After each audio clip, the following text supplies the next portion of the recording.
Hello guys, so this morning my children said they want to eat jollof rice. As a good cook their mother is, I said okay. I put my groundnut oil on fire and it's heated. I just put one onions to see how hot the oil is, and when I see that it's heated already, I start putting in my onions. After putting in the onions, I have to stir it so to mix it and make sure that all the onions get fried up. So after putting in my onions, yes, the next thing I added was my tin tomatoes, because I really want to cook party jollof rice for my children.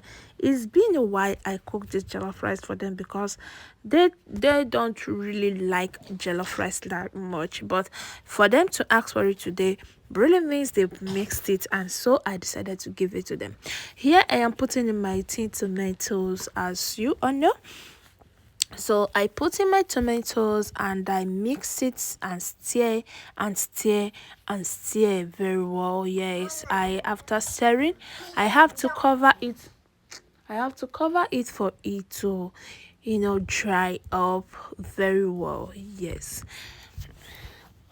So after the tomatoes, I added in my fresh tomatoes, fresh parboiled tomatoes. You can see my fresh tomatoes being parboiled beside the pot. Yes, because after blending, I poured it in and I started cooking it. So when I see that it's almost dried, then I started frying the dry tomato. So before this one will get dried, that one would have been ready. That is to make the food fast and easy. So here I am mixing up my tin tomatoes. Yes, I have to mix it up very well. I have to mix it so that there won't be any ball of any kind, and then mix it properly. After mixing, I covered it for some minutes, then come back, added my fresh tomatoes here and stir again to mix the fresh tomatoes and the tin tomatoes together.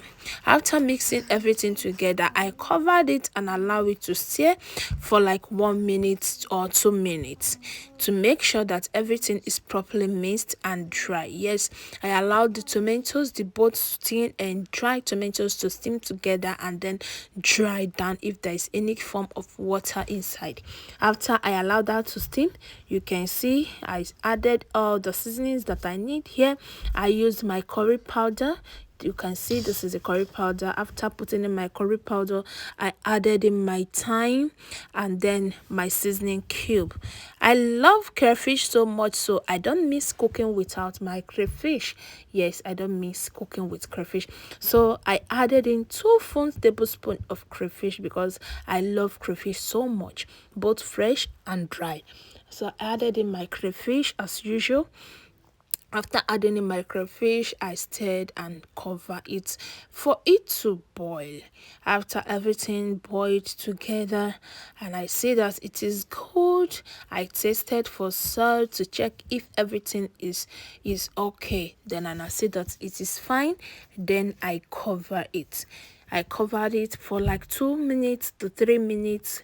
While it boils, I pour in my protein water.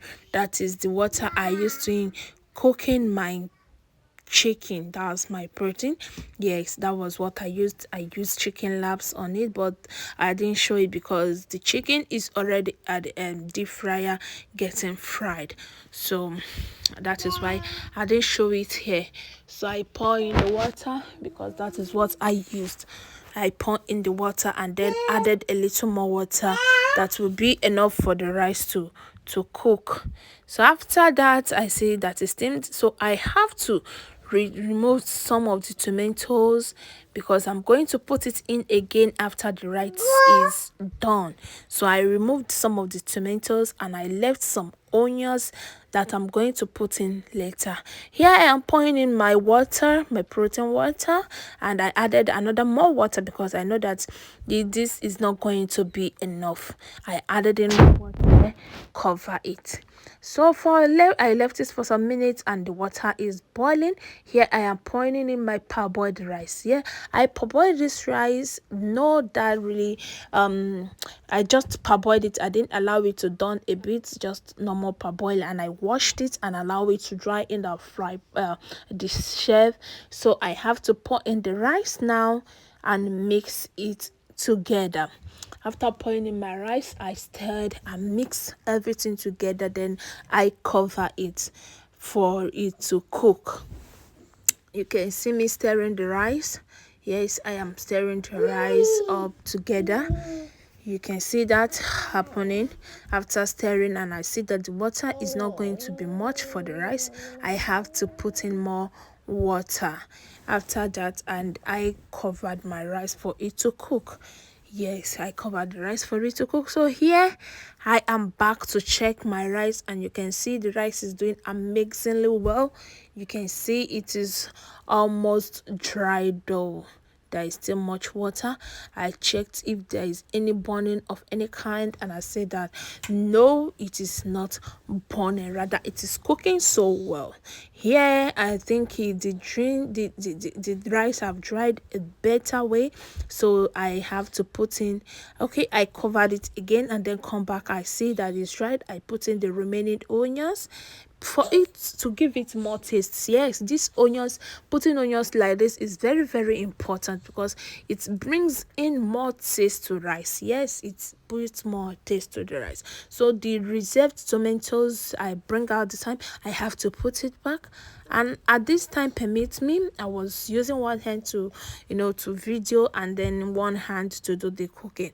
That is why. So after I pour in everything, this time I have to use in my turning stick because the spoon is not doing justice to it. It is not really giving it what I wanted. So I have to use in my turning stick to make sure I mix everything together. So after mixing the tomatoes, the onions together, I pour in my veggies because it is very, very important whenever you are cooking party jollof rice, most especially the one you are going to eat in your house. I make sure I put in veggies. I love veggies so much, so I pour in my veggies and stir and mix everything together. I cover it to cook for some minutes. Yes, I have to allow the veggies to steam, both the veggies and the onions. I covered it to steam for some minutes, and you can see the rice is already looking good. The rice is already looking good. You can see that. So yes, here I added in one seasoning cube because I really needed it at this time. I really needed it, so I put in one seasoning cube and I mix everything together. Mix it all together. You can see our rice is looking so delicious and beautiful. Yes, you can see that, and trust me, it tastes so good. It tastes so good, though I haven't tasted it here while mixing it here, but in fact after the cooking, the rice was so amazing that my children, they were just saying, whoa, whoa, whoa, they really loved it. Yes, they really loved it. So here you can see after mixing my rice, oh, woo, my son shouted, whoa, mom, you cooked jollof rice for us. That was what my daughter said and my son, they were so happy. So I covered it to steam and voila, our rice is ready. You can see that the rice is ready. Look at that. Look at that. So come, let's eat. Bye. So